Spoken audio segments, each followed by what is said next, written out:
Hello everyone, my name is Diana Garcia and I present to you my team, which includes Sarah Bowie, Robert Thomas, Chris Lee, Erika Morante, and Ellen Quevedo, and we're going to be presenting queer theory. Now you may be wondering, what is queer theory? Or more specifically, what is queer? The definition of queer, according to Merriam-Webster, is differing in some way from what is usual or normal. The word queer was used as a slur against people who defined to be homosexual. People within the LGBT community took back the slur and claimed it as a form of identity. Queer theory was presented further in the 1990s and was explained by philosophers such as Judith Butler, who wrote several books on the topic. The queer theory implicated the idea that genders such as male and female are nothing but social constructs.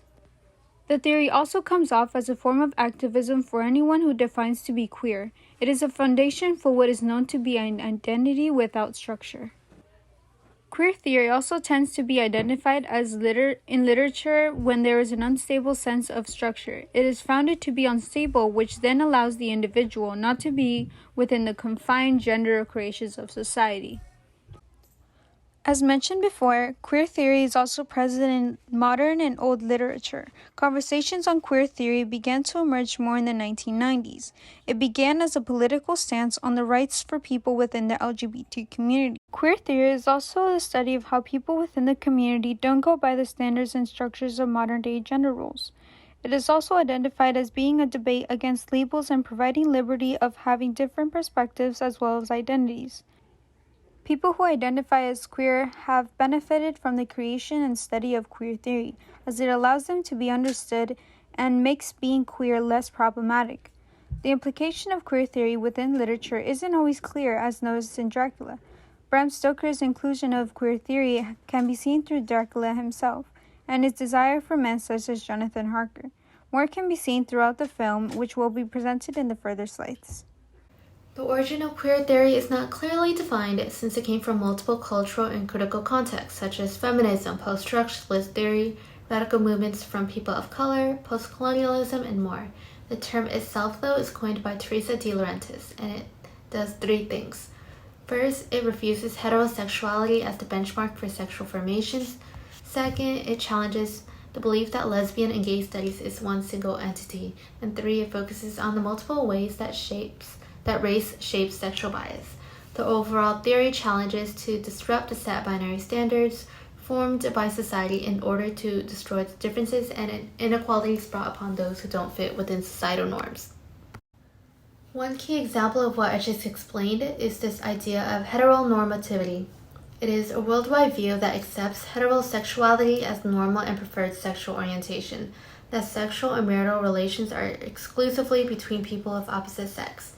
And this is reinforced into society through multiple legal institutions such as marriage, tax codes, employment, and education, creating a harmful and dangerous environment for those in the LGBT community. And if there wasn't this assumption that everyone is straight, then people wouldn't have to come out of their closet. Bram Stoker's biography. Born Abraham Bram Stoker, November 8th, 1847 through April 20th, 1912, was an Irish author known for his 1897 Gothic horror novel, Dracula. He went to school for mathematics at Trinity College. His first job was as a civil servant at Dublin Castle. Stoker established a friendship and working relationship with actor Henry Irving, who inspired his literary prowess in his most acclaimed work, Dracula. Connecting to Stoker and Wilde. Bram Stoker and Oscar Wilde became acquaintances at a very young age, most likely through one of the events Wilde's mother put on. When Wilde passed in 1900, Stoker was not one of his mourners. In fact, in 1912, he was publicly homophobic and demanded that all homosexual authors should be imprisoned. Wilde's conviction led to the fear of persecution of all homosexuals in British society.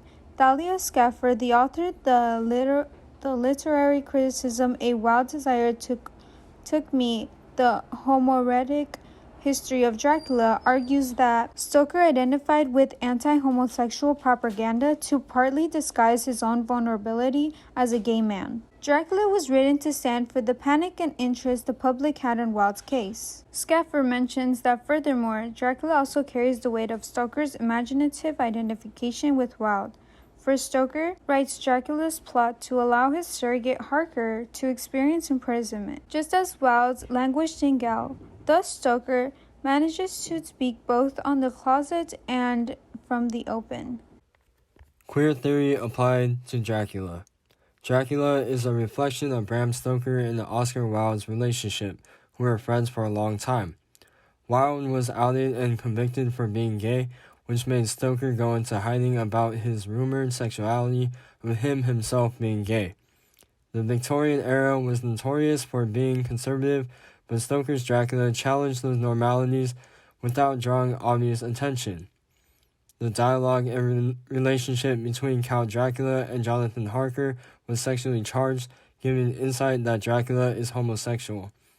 An example of this homoeroticism would be in Talia Schafer's A Wild Desire Took Me, the homoerotic history of Dracula, as she mentions that Dracula also carries the weight of Stoker's imaginative identification with Wilde.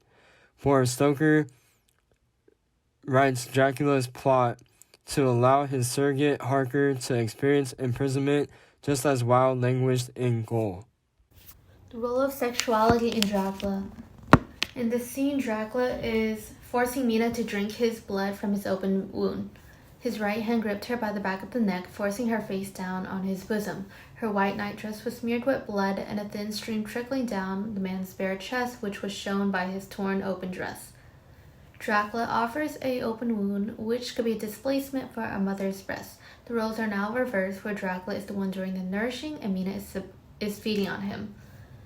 In his own way, Stoker is subverting the gender normativity, knowing that it would create a sense of discomfort and uncanniness among a majority of the readers. This produces a new experience while also introducing a whole other identity that was unfamiliar to those at the time. The role of homosexuality in Dracula. In the first quote, Dracula sees Jonathan's blood and gets excited. His eyes blazed with a sort of demoniac fury, and he suddenly made a grab at my throat. In the second quote, Jonathan is with the three brides. Lower and lower went her head as lips below the range of my mouth and chin seemed to fasten on my throat. Blood in this context symbolizes either semen or sexual desire. Dracula is tempted by Jonathan's blood, which hints at their homosexuality. But since he failed in penetrating Jonathan, his three brides were used instead as his displacement. Through this, the text achieved its homosexual desires through a heterosexual facade. The Victorian era was a time where homosexuality was frowned upon, and because of this it affected closeted individuals in very negative ways. Homosexuals in this time era usually came out at night where they could be safe from judgment and helped conceal their affairs. This specific detail about the Victorian era can be related back to Count Dracula's sleep schedule and how he only hunts for prey in the nighttime. In Kiss Me With Those Red Lips, Gender and Inversion in Bram Stoker's Dracula by Christopher Kraft, Kraft states, Dracula presents a characteristic, if hyperbolic, instance of Victorian anxiety over the potential fluidity of gender roles. This can be connected to him using the women as tools to penetrate the men. Through this, we can make an easier connection between Dracula's three brides and his goal to create these women to use them as bait to then hunt the men. Kraft uses the word Victorian anxiety to better relate the era that Dracula was created in, which was the Victorian society. It was also used to point out that homosexuals in the Victorian society had a similar anxiety that Dracula potentially had in the novel. Examples of this would be like Dracula's use for the three brides, or how he hunts the women before the men, and that can symbolize his indirectivity towards the men. Now, for Count Dracula and Jonathan Harker, their relationship with these two characters is very complicated in terms of using the queer theory to analyze it. In some instances, Dracula seems to have a deep desire for Harker, and this is shown various times throughout the novel. For example, when Dracula's three brides try to seduce Harker, Dracula stops them and says, "How dare you cast your eyes upon him when I had forbidden it? Back, I tell you all, this man belongs to me." The overprotective behavior shown by Count Dracula in the novel can suggest a few things about the relationship. Dracula's desire for Harker is motivated by homosexuality and is driven to do whatever it may take to protect him, from the three brides, of course.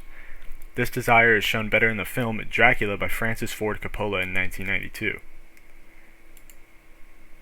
In this clip, you can see Dracula's passion and emotion when he licks the blade of Harker's straight razor. He then continues to shave Harker, and he also holds his neck to do so.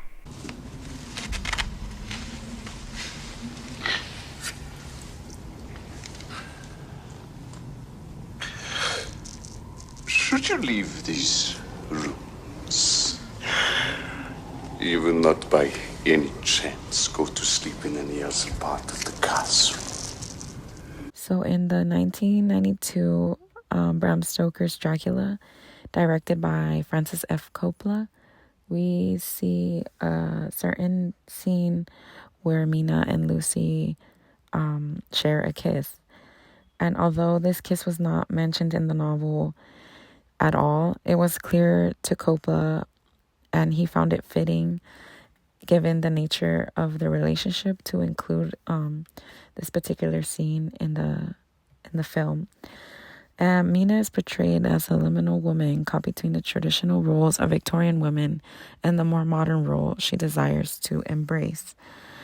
Lucy not only embodies the Victorian era's idea of a sexually liberated woman, but is implied to be in love with Mina in the book. And Dracula is all about exploring sexuality, especially in regards to women. And this is why Coppola included this particular scene in the film to not only imply it, but clearly state the relationship that Lucy and Mina had towards each other. Conclusion and connection to Dracula. To sum it all up, queer theory challenges the oppressive power of dominant norms that causes harm to those who do not feel they fit within societal norms. It questions dualistic categories such as sexual relationship, that is heterosexuality and homosexuality, male or female, and as well as race, whites and non-whites. Bram Stoker's Dracula is the perfect piece of literature to utilize because it brings disruption to all of the previously mentioned binary ideas. It introduces homosexuality, which is present between Dracula and Jonathan Harker. There is also a mention of woman's sexuality, which was portrayed more openly. This could also fall under a queer category in a way because this idea was not common back then. There were many restrictions on women in terms of appearance as well as behavior. So having these women act more sexually explicit came as a shock and brings uncanniness, which is a major element of queerness. There is also a reversal in roles, where instead of Mina being the motherly figure, she is instead feeding on Dracula, which makes his sexuality and gender unclear. So overall, what this novel does is that it generates more attention and attraction towards this concept of queerness. And when more of this concept is brought onto the surface, more doors for this type of writing opens up. And eventually people over time start to question the social norms of their society and what it means to be queer.